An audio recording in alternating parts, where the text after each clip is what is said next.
my brothers and sisters,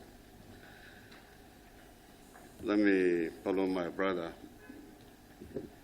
by welcoming you all for this important gathering.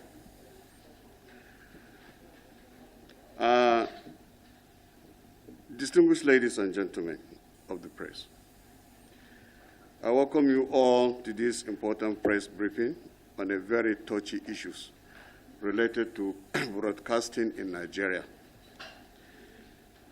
You may all be aware of the recent negative developments concerning the purported amendment of the NB Code. The well-being of the broadcast media has direct relevance to the stability of our democracy. I therefore have the pleasure of presenting to you the position of the NBC board on the issues. The National Broadcasting Commission is established by law, and Section 2H of the NBC Act empowers the Commission to establish and disseminate Nigerian Broadcasting Code, which sets standard of the quality and the content of broadcasting material. Code review is undertaken every 4 years and involves the staff of the NBC, former director generals, retired directors of the Commission, and all other relevant stakeholders in broadcasting.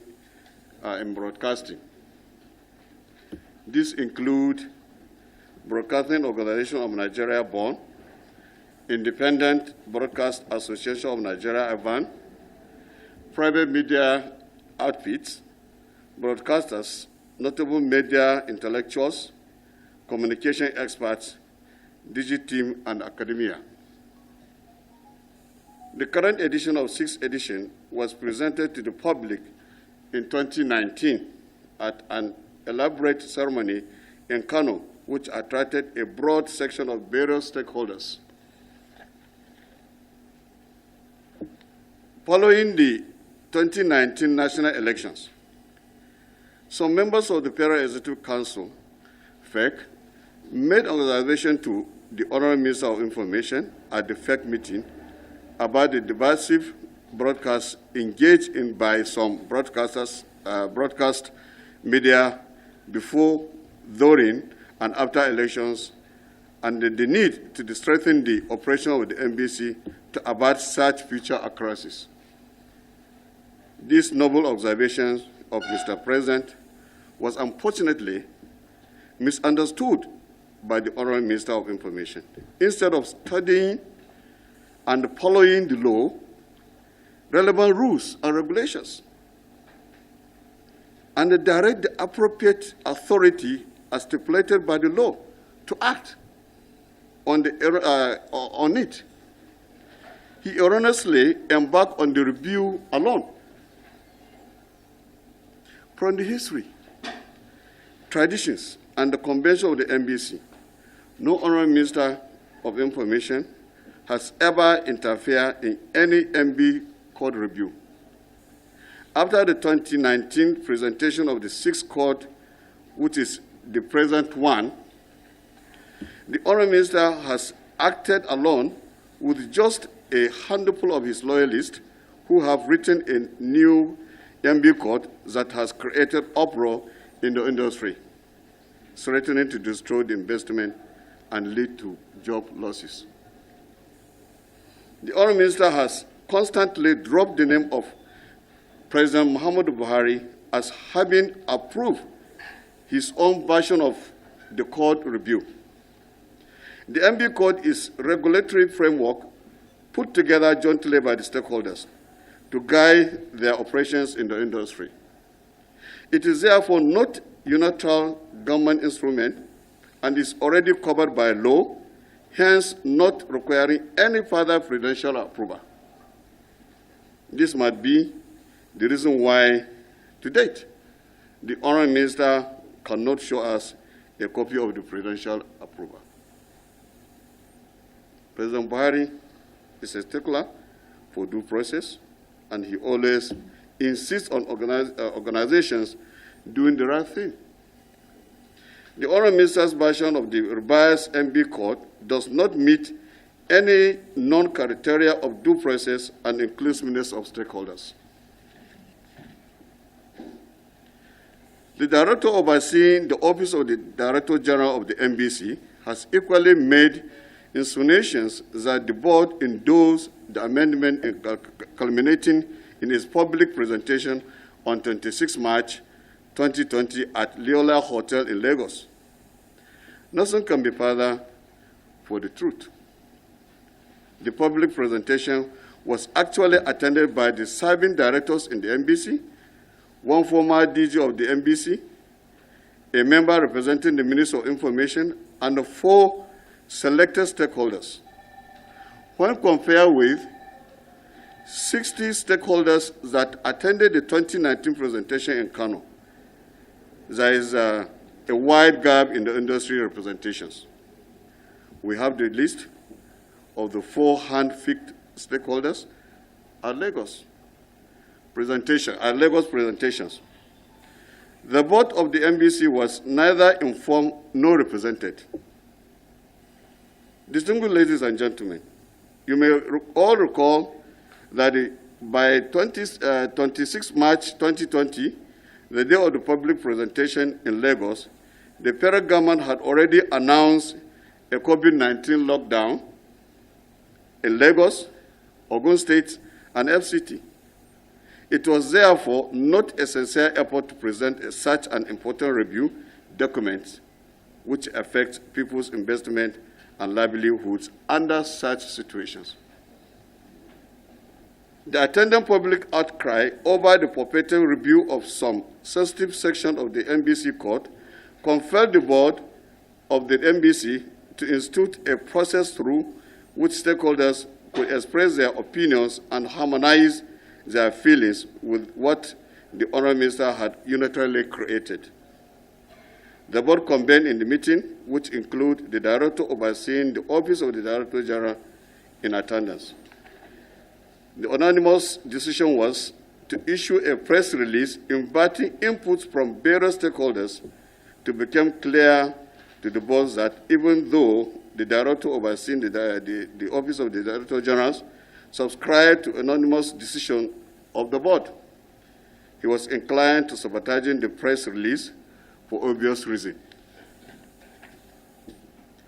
The board on its own chose to proactive by taking 5 national newspapers announcements seeking input from relevant stakeholders in furtherance of the principle of equity, fairness, and creating a level playing ground for all the stakeholders. Most surprising was the rejoinder issued by the Director overseeing the Office of the Director General, stating that the notice publicized by the board seeking stakeholders' input does not have the official endorsement of the Commission. Section 5.4, Section 5.4, 5.2, 1D, G, and H, and Section 3 of the NBC Act state categorically the powers and the composition of the Commission under whose purview the management of the Commission falls. There are very serious and disturbing amendments which have been unilaterally carried out by the Honourable Minister. This has attracted very critical comments with threat of litigations from concerned organizations and individuals. As a board, we have received and taken our time to confide the response of numerous stakeholders, which include our Nobel right, Lola right, activists, legal practitioners, broadcasters, investors, born content creators, copyright experts, and professionals organizations. Most of them have adduced reasonable reasons against the proposed amendments. As a board that supervises the affairs of the NBC, it is important that we state that we cannot fold our arms and watch the activities of the Honourable Minister, which is directed and destroying the modest gain the broadcast industry has achieved since the setting up of the Commission and the regulations of broadcasting in Nigeria, while not disputing the fact that there are many challenges in the sector. The quest to find solutions cannot be totally assumed by one man.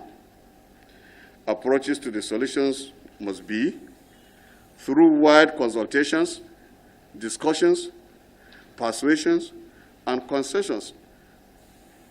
Dictatorship tend to ruin business and prompt divestment. The Honourable Minister seems to have taken the option of working from one answer to the question instead of vice versa. We are in an era of democracy. The NBC was set up by law, and there is an art that guides the operations. The Honourable Minister, therefore, cannot assume the powers of the board as clearly stated in the Act. Any such action by the Honourable Minister is illegal. The board of the NBC wishes to make it quite clear that as long as it is in place, the only MB code that we recognize and which we shall work with in the setting of the operating policies and standards of the NBC is the 6th edition of the NBC Code, which was launched in 2019 in Kano. Another perpetual review has no board endorsement and therefore cannot be utilized in regulating broadcasting in Nigeria.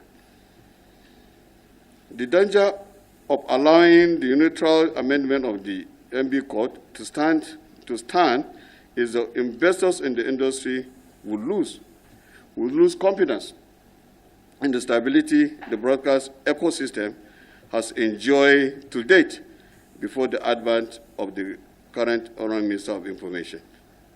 Our President and his team have worked so hard to galvanize local and foreign investment in Nigeria, allow obnoxious policies to take root in our investment culture will spell doom for creativity, enterprising, diversity, and general development of broadcasting in Nigeria. I leave you with the word of a famous American president, Abraham Lincoln, who said, "You cannot help the poor by destroying the rich. You cannot strengthen the weak by weakening the strong. You cannot bring about prosperity by discouraging thrift. You cannot lift the wage earner by pulling the wage payer down. You cannot further the brotherhood of a man by inciting class hatred. You cannot build character and courage by taking away people's initiative and independence. You cannot help people permanently by doing for them which they could and they should do for themselves." The very controversial position of the purported amendment code certainly aimed at destroying hard work and enterprising. It aims at taking people freedom, intellectual property. It aims at depriving hard work entrepreneurs to empower new entrants who have not cut their teeth, and it aims at stifling investment. This is the main reason why stakeholder inputs are being avoided. Personally, I met the Honourable Minister many times, advising him on so many things and how to work together, because I believe as a former minister on the same office, I think I have something to advise the present Honourable Minister. He knows it very well. In fact, it was just, I think, I don't know precisely, but I think he is in the best position to know why he's trying to cut off with the board. But as far as I'm concerned and my colleagues, we met him several times, advising on many occasions. But like he's just trying to, wouldn't like to listen to us. That was on the Bible aspect. But in fact, we have even written to him I don't know whether that advice we gave him on written, he was not really comfortable with it, because we told him the facts and figures and how to go about the relationship between our board and his term office.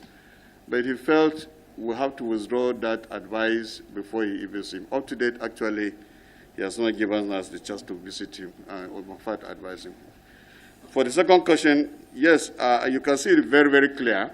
It's a very straightforward issue. As a board, we know we have been appointed by the President of the Federal Republic of Nigeria. We are doing our job. Absolutely nothing stops us from doing what we are supposed to do. So I think the answer, we're okay. We're okay. In fact, that's why we're even here to tell the whole world actually what is happening. So that's the truth about it. So thank you very much for your simple question, and I think I've given a simple answer. Thank you. By way of law, the minister has power to give directive to the Director General on specific terms for which it has to be complied. But the minister's role is by way of policy to guide the industry it regulates. Every minister has a role to guide the regulator it supervises. The board, its role of any board is to give policy direction for the regulator it superintends over. But the day-to-day administration, the running of an agency or a regulatory agency is that of the board, the management, and the Director General and the management with the express advice of the board. Now, we are in a situation whereby it looks as if you have two elephants fighting. At the end of the day, it is the industry that will suffer. I think they can limit all this widening of the gap by cooperating to agree to serve the industry, because there is a danger. There is a danger in this kind of atmosphere. The tendency is that those who want to invest in the media will be very reluctant. And if we are not careful, the gains that the federal government has made in the ambit of ease of doing business is gradually being pulled away. And before you know it, the gains we have had since 1992 in the deregulation of broadcasting will begin to lose them. So there's need for all to agree. The intention of all is to make sure that the industry serves Nigeria effectively and also profitably. But we have to be very careful so as not to engender bad blood that will eventually undermine the role of the National Broadcasting Commission in regulating the industry. It must be emphasized, the regulator must be independent if it is to be effective in regulating the industry. Thank you very much. The first question, I think the moderator has answered that one, that after the suspension of the former DG, the man at the helm of affairs now is now Professor Armstrong Dachaba, and is being designated as the director overseeing the office of the NBC Director General. Now, to the other question, we have cited some laws, some section of the Act, starting from Section 3, that gives power, the power to make a code to the Commission, and it is only the Commission that has been empowered to enact and disseminate National Broadcasting Code. The procedure is what has been explained as a tradition, how we go about it, calling for stakeholder input and experts to participate. We review, and after the review, we still call stakeholders to accept before we now finally launch. So this is what you said that one. Now, on the Section 2, we have cited an authority which made the board as a commission. The composition of the board is stated as chairman, 10 other members, and the DG. There's nowhere in this our own NBC Act where board was even mentioned. We have been addressed as the commission. Our act is different from other statutes that establish other parastatals. Our act specifies and calls us the commission. And if you read further in the Act, you will see reference that the chairman and other member of the commission shall, so as far as we are concerned, the power of the Act has recognized us as the commission. So when they are talking about the commission, we are in charge. Now, we start another section on the appointment of the DG. Whoever becomes the DG of the NBC as a function is appointed by the Mr. President, yes, but his sole duty is to execute the policy of the commission and see to the day-to-day running of the commission. Just two assignments. Carry out the policy made by the commission and day-to-day running. Now, if we come for a commission meeting, whatever he brings out must come for board approval. And if there are issues like this on code review, after they have done all what they want to do, they will come to the board or the commission to seek approval. That this one is absent in this situation. We have never seen the amendment.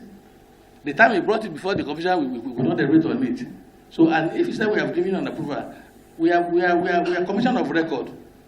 Our resolution are always in record. Let him show us where we have agreed as a commission or as a board to have endorsed the commission before onward transmission for the Honorable Minister's endorsement. So what we are saying here now, they have jumped the gun. Not even looking at the content itself now. Let's look at the procedure. On the particular 26th day of the public presentation, we were in Lagos on the 24th and 25th for a retreat of the board and the management. The second day was the 26th. We were in our rooms when we had loudspeaker, just like we are in the conference room here. What are they doing there? They said they were reviewing code and act. We were not, and we were there. We were never invited. We didn't partake in it. So how can that one stay? So what we're saying is the procedure being used is very wrong. And if you have a weak foundation, anything you put on it cannot stay. Now, on the issue of the Director General saying that the amendment made has been sealed and operational. Now, from my former answer, you will have deduced, if we are the policymaker, is to execute our policy. Can he make a policy himself and say, well, that what he has done has come to stay? Is that part of day-to-day running? And something as magnitude as a review of the code for the whole industry, where all of you are involved, must be something that must be very thorough. On the issue of the coalition of the inputs, I have here with me about 55 inputs from stakeholders responding to our advertisement in daily papers. You could recall that when we made advert, in that Professor Natamachi went on here to say our stand does not extend the position of the commission. That one we are going to deal with it administratively. But these are the documents, just for you to see. 55 of them, responses. And for easier reference, we have made them we have compiled them into an executive summary for easier reference, where we put the name of you could see the name of the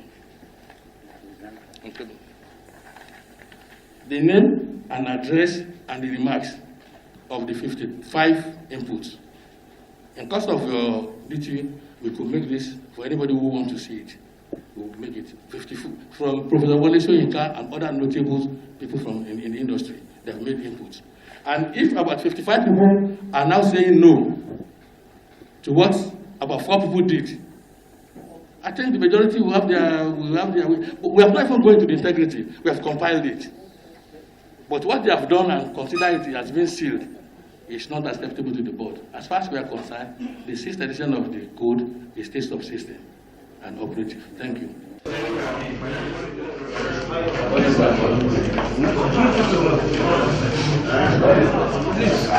Please.